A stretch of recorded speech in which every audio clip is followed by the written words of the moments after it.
Olá pessoal, como vocês estão? Eu espero que vocês e todos os seus familiares estejam bem. É um período muito complicado que nós estamos passando, mas vai dar tudo certo. Meu nome é Gustavo Oliveira de Andrade, eu sou aluno do curso de Engenharia de Controle e Automação, estou no 8º semestre da Faculdade de Tecnologia Termomecânica e através desse projeto que o Arena Solidária está promovendo, hoje estarei apresentando para vocês o conteúdo da Primeira República do Brasil, que está dentro de Ciências Humanas na disciplina de História. Espero que vocês gostem. República é um termo derivado do latim res publica, que significa coisa pública, ou seja, aquilo que deveria servir aos interesses dos cidadãos. República como forma de governo surgiu na Roma Antiga e, através da Revolução Francesa, conceitos como a liberdade e democracia foram acrescidos à sua definição. E por que se chama Primeira República?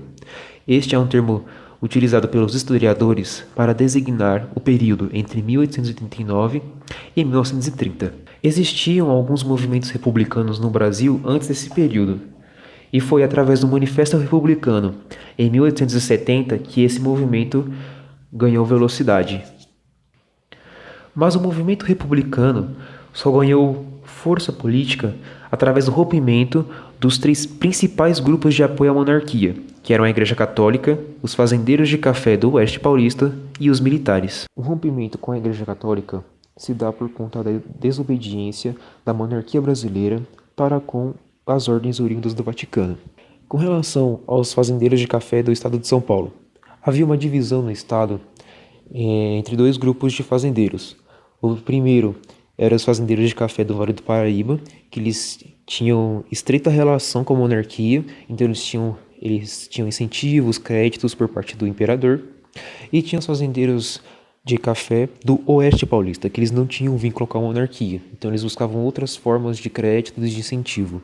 E eles defendiam a república porque seria uma forma deles terem maior poder sobre o Estado, deles poderem alcançar seus interesses. O rompimento com os militares ocorreu por conta da falta de incentivo que a monarquia dava a essa organização, e com a vitória do Brasil na Guerra do Paraguai, os militares saíram muito fortalecidos, fazendo com que eles tivessem muito interesse em ter uma participação mais ativa dentro do governo. O estopim para a queda da monarquia foi a Lei de Abolição da Escravatura em 1888, pois nenhum tipo de benefício, nenhum tipo de incentivo foi dado aos donos de escravo, que perderam o valor que eles tinham.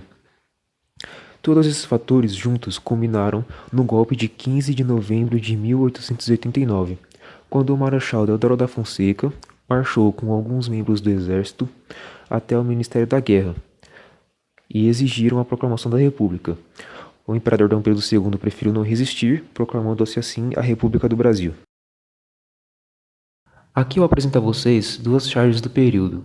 A primeira, à esquerda, de Angelo Agostini, em 1882, retrata os republicanos derrubando Dom Pedro II do trono. A segunda, à direita, de Bordalo Pinheiro, em 1875, mostra o Papa dando uma palmatória no Dom Pedro II, mostrando a insatisfação da Igreja Católica quanto à postura da monarquia brasileira. Aqui eu apresento a vocês um dos quadros que melhor retrata esse período, que é o de Benedito Calixto, Proclamação da República, de 1893. Após a proclamação da República e a queda da monarquia, os militares assumiram o poder provisoriamente, num período que é conhecido como República da Espada, indo de 1889 até 1994. O próprio Marechal Deodoro da Fonseca foi o primeiro presidente do Brasil. Em 1890, o Congresso recém-eleito começou os trabalhos na primeira Constituição Republicana, a qual foi promulgada em 1891. Um destaque desse período é a crise econômica. O ministro da Fazenda, Rui Barbosa, tentou implementar uma política de crescimento econômico focando na indústria. Ele liberou financiamentos e créditos para novas indústrias e empresas e a emissão de moedas para o incentivo do comércio. Porém, muitas pessoas que adquiriram esses financiamentos usavam para investir na bolsa de valores, buscando um enriquecimento rápido. Com uma grande quantidade de moedas em circulação e a pouca oferta de produtos no mercado interno, além das especulações na bolsa de valores, o colapso na economia surgiu. Essa política econômica ficou conhecida como encilhamento. Somando-se a isso, o presidente começou a sofrer pressões do poder legislativo, que era dominado pela elite de cafeicultores do estado de São Paulo, que criticavam o caráter centralizador do seu governo. Além disso, ele sofreu pressões também da Marinha, que criticavam as suas medidas autoritárias. Tudo isso culminou na renúncia de Marechal Deodoro da Fonseca em novembro de 1891, e o seu vice, Floriano Peixoto, assumiu até o fim do mandato em 1994. Com o fim do governo provisório militar, dá-se fim à República das Espadas e inicia-se a República Oligárquica, que é marcada por mecanismos do poder. O primeiro deles é a política dos governadores, que consistia numa troca de favores entre o governo federal e os governos estaduais para que opositores não conseguissem ser eleitos à Câmara dos Deputados. Isso era promovido através do segundo mecanismo do poder, que era o coronelismo, que é a grande influência que os coronéis, grandes latifundiários dos estados, tinham sobre suas regiões. Essa grande influência promoveu o terceiro mecanismo do poder, que é o voto de cabresto, que consistia na compra de votos e nas pressões exercidas pelos coronéis sobre aquelas pessoas que tinham direito ao voto. Visando alcançar seus interesses, algumas oligarquias firmaram alianças. A principal delas, mais conhecida, é a política café com leite. Foi uma aliança firmada entre as oligarquias de São Paulo e as de Minas Gerais, que conseguiram 8 dos 13 presidentes da Primeira República do Brasil. Porém, é importante frisar que nem sempre essas oligarquias estiveram do mesmo lado.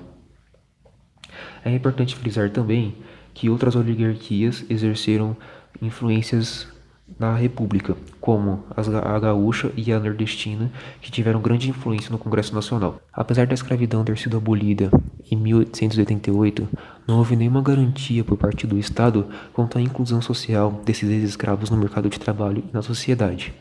Somando a isso, o cenário de subdesenvolvimento econômico do país, a superexploração dos trabalhadores, o regime político e eleitoral excludente, surgiram diversos movimentos sociais pelo país, sendo a maioria desses movimentos centralizado por um líder religioso e a busca por melhores condições de vida. A grande maioria desses conflitos é marcada pela grande repressão do Estado e a grande resistência que esses povos ofereciam. O primeiro a ser destacado é a Guerra de Canudos, entre 1896 e 1897, no estado da Bahia. Outro que tem grande relevância é a Guerra do Contestado, ocorrida entre 1912 e 1916, numa disputa de territórios entre Santa Catarina e Paraná. Um outro destaque é o Serviço de Apoio ao Indígena, que é órgão criado pelo Estado em 1910, cujo objetivo era realizar trabalhos com as populações indígenas quanto à educação de costumes não indígenas, da língua portuguesa e a inserção no mercado de trabalho. Essa interferência visava civilizar os indígenas e impedir que eles resistissem da maneira como estavam resistindo às interferências nas terras pelos latifundiários. Por fim, outro movimento muito conhecido nessa época foi o cangaço, entre os anos de 1870 e 1940, que consistia num bando de pessoas armadas que assaltavam fazendas, estabelecimentos comerciais e fugiam da polícia. Há um mito que diz que o cangaço buscava a igualdade social, pois em alguns roubos eles distribuíam parte daquilo que eles roubavam com as populações mais necessitadas. Porém, o grande objetivo mesmo desse movimento do cangaço era apenas a busca pela sobrevivência própria e não a igualdade social. Entre os anos de 1887 e 1930, estima-se que cerca de 3,8 milhões de estrangeiros se estabeleceram no Brasil, oriundos principalmente da Europa, região que passava por uma modernização no campo e muitos desses trabalhadores foram expulsos das suas terras. Chegando no Brasil, eles foram trabalhar principalmente nas plantações de café nos estados de São Paulo, Rio de Janeiro e Minas Gerais, e com criação de animais no sul do país. Nesse período, houve também um grande incentivo à industrialização do país, promovido principalmente pelas regiões cafeeiras de São Paulo e Rio de Janeiro.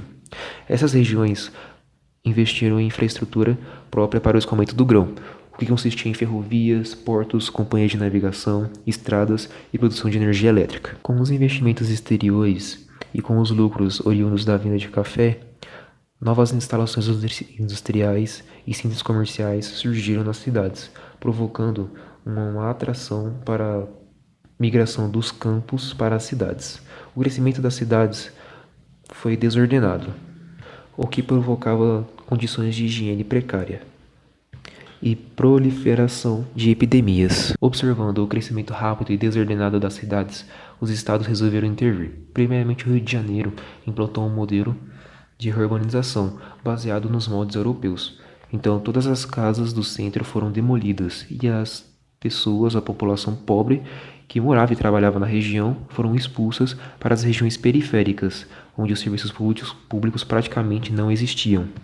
Nessa época surgiram as primeiras favelas, pois as pessoas desabrigadas não tinham para onde ir e elas utilizaram os próprios escombros das demolições para construir suas casas nos morros. O mesmo modelo de urbanização foi seguido por outros estados, principalmente São Paulo. Logo, com as péssimas moradias, os serviços públicos não existentes, a falta de assistência por parte do Estado, as péssimas condições de trabalho, os salários baixos e injustos, muitos conflitos urbanos e movimentos operários surgiram nessa época. A primeira delas foi a Revolta da Vacina, que ocorreu em 1904, que surgiu de uma lei imposta pelo governo do Rio de Janeiro como campanha de higienização da cidade e erradicação da febre amarela, varíola e da peste bubônica. Porém, com a falta de orientação para a população e os métodos violentos empregados pelos batalhões de saúde, surgiu a rebelião.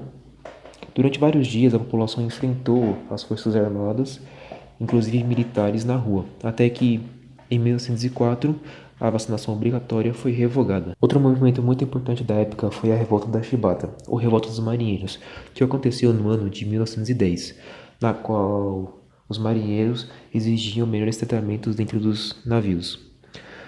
Esse movimento se espalhou por vários encouraçados até que o presidente Hermes da Fonseca cedeu às exigências dos marinheiros. Outro movimento muito importante na época foi a Greve Geral de 1917, na qual os operários lutavam por salários mais justos, pela diminuição da jornada de trabalho, pelo impedimento do trabalho infantil e por melhores condições gerais nos ambientes fabris. A greve começou no setor têxtil no estado de São Paulo, porém se espalhou por outros setores e por outras cidades do país. A greve foi violentamente reprimida pela polícia. Porém, ainda assim, os trabalhadores conquistaram alguns benefícios. E para finalizarmos esta aula, eu trouxe um exercício que caiu na prova do Enem de 2011, referente à Primeira República. Antes da gente entrar no exercício, vale uma dica. Quase todas as questões, se não todas as questões de história, elas apresentam o mesmo modelo. Primeiro vem um texto explicativo e contextual, depois vem o enunciado da pergunta e as 5 alternativas. Uma dica que eu dou para vocês para a realização da prova é: leiam primeiro o enunciado da pergunta e as alternativas e depois vocês leiam o texto, porque dessa forma vocês já sabem o que procurar no texto e quando vocês encontrarem, vocês vão ter poupado um tempo que pode ser muito essencial para vocês. Então vamos para a questão. Ele aborda sobre o coronelismo e sobre o controle do voto na época da Primeira República. Conforme nós estudamos, se vocês avaliarem as alternativas, a correta é a alternativa E, a qual diz agrária, marcada pela concentração da terra e do poder político local e regional. Como nós estudamos na aula, a república oligárquica foi marcada pelos mecanismos do poder, começando pela política dos governadores, que era a troca de favores entre o governo federal e os governos estaduais para que os opositores não conseguissem a eleição para a Câmara dos Deputados, o que favoreceu o coronelismo, que era o domínio regional pelos grandes latifundiários, justificando aqui, na alternativa, concentração da terra e poder político local e regional. E através do coronelismo surge o voto de cabresto, como nós estudamos, que era a compra dos votos e a pressão exercida pelos coronéis sobre aqueles que tinham o direito ao voto.